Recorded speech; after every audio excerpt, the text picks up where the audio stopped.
Hello सबै सन्चै हुनुहुन्छ होला। म चाहिँ तपाईँहरूलाई प्रोग्रामिङ चाहिँ सजिलो हुन्छ, कोडिङ गर्न चाहिँ सजिलो हुन्छ भन्ने पाथवेमा बिस्तारै बिस्तारै प्रोग्रामिङ गर्न सिकाउँछु हैन। तपाईँले स्क्रिनमा देखिरहनु भएको छ, यो चाहिँ डेभलपर रोड म्याप हो। आफ्नै करिकुलम भन्दा नि अलरेडी गरिरहेको छ त्यसमा हैन। यहाँनिर हेर्नुभयो भने अब सबै कुराहरू यहाँनिर रोड म्याप डट एसएचमा जानुभयो भने चाहिँ यो सबै देख्नुहुन्छ हैन। त्यसपछि तपाईँलाई जे सिक्न मन लाग्छ यहाँ सिक्न सक्नुहुन्छ, त्यो राम्रो छ हैन। म चाहिँ तपाईँलाई पाइथन बेस भएर सिकाउँछु। बेसिकली एउटा आएपछि अरूहरू लगभग सिमिलर नै हुन्छ हैन, एउटै टाइपको हुन्छ। हामी अब सुरुमा बेसिक पाइथन सिक्नेछौँ। यसमा त्योहरू के सिक्ने, अब तपाईँ अलि छिटो सिक्न सक्नुहुन्छ भने चाहिँ आफै पनि गर्नुभयो हुन्छ हैन। मलाई कुटेर बस्नु पर्दैन, या यो हेरेर आफ्नै तालमा यसरी जानुहोस्। बेसिक सिन्ट्याक्स, भेरिएबल्स, कन्डिसनल्स, अनि त्यसपछि यो गर्नुहोस्। यो सकेपछि अब तपाईँले डेटा स्ट्रक्चर सिक्नुभयो हुन्छ। म चाहिँ तपाईँलाई पहिला सुरु क्लास योहरू अब्जेक्ट ओरिएन्टेड प्रोग्रामिङ सिक्नु भन्छ हैन। यो भएपछि यो सिक्नु भएपछि तपाईँले अब फ्रेमवर्कहरू जुन हामीले काममा युज गर्ने कुराहरू युज हुन थाल्छ। अनि अब तपाईँलाई इन्टरभ्यूहरू प्रिपरेसन गर्नु पऱ्यो भने चाहिँ यो डेटा स्ट्रक्चरहरू काम लाग्छ। तर बिस्तारै सिक्दै जानुहोस्। तपाईँको आफ्नै पेसमा सक्नुहुन्छ भने म चाहिँ बिस्तारै गर्दै तपाईँलाई सिकाउँदैछु। मैले गरेको कुराहरू गर्नुभयो भने त्यति भयो नि पुग्छ। अनि त्यसपछि यही अब प्रोग्रामिङ कोडिङ भनेको चाहिँ भाषा सिकेको जस्तै हो क्या, हुन्छ नि, नेपाली इङ्ग्लिस गरेको जस्तै।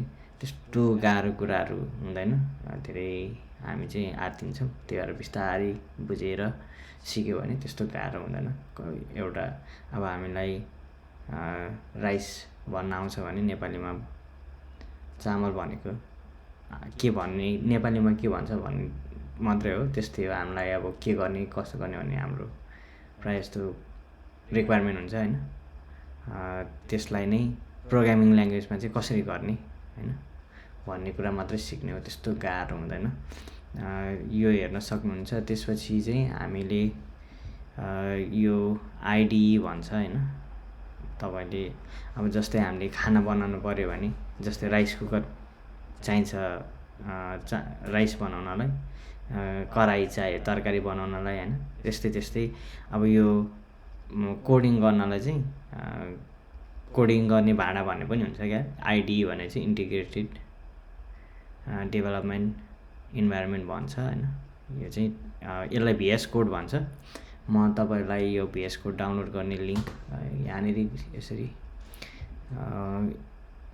यहाँ ब्राउजरमा गएर यो VS code, visual studio code भन्ने छ हैन, त्यो डाउनलोड गर्नुहोस्। कसरी डाउनलोड गर्ने, इन्स्टल गर्ने, अनि कसरी चलाउँछ भन्ने पनि तपाईँले यसो अलिअलि सिक्नुभयो भने तपाईँलाई नै सजिलो हुन्छ। सिक्न त हामी पनि सिक्छौँ हैन।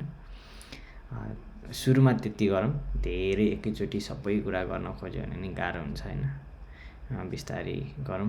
तपाईँहरूले बुझ्नु भएन भने, आफैले गर्न सक्नु भएन भने चाहिँ कमेन्टमा कमेन्ट गर्नु, अनि त्यसपछि म फेरि त्यसको भिडियो बनाएर राखौँला। त्यसपछि अब तपाईँको यो अहिले चाहिँ आइडिई हो हैन। पाइथन इन्स्टल गर्ने कुराहरू हुन्छ, त्यो चाहिँ अर्को पालि म सिकाउँछु।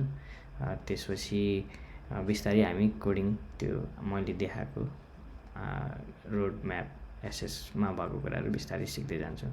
तपाईँ पनि प्रिपरेसन हुनु पऱ्यो हैन।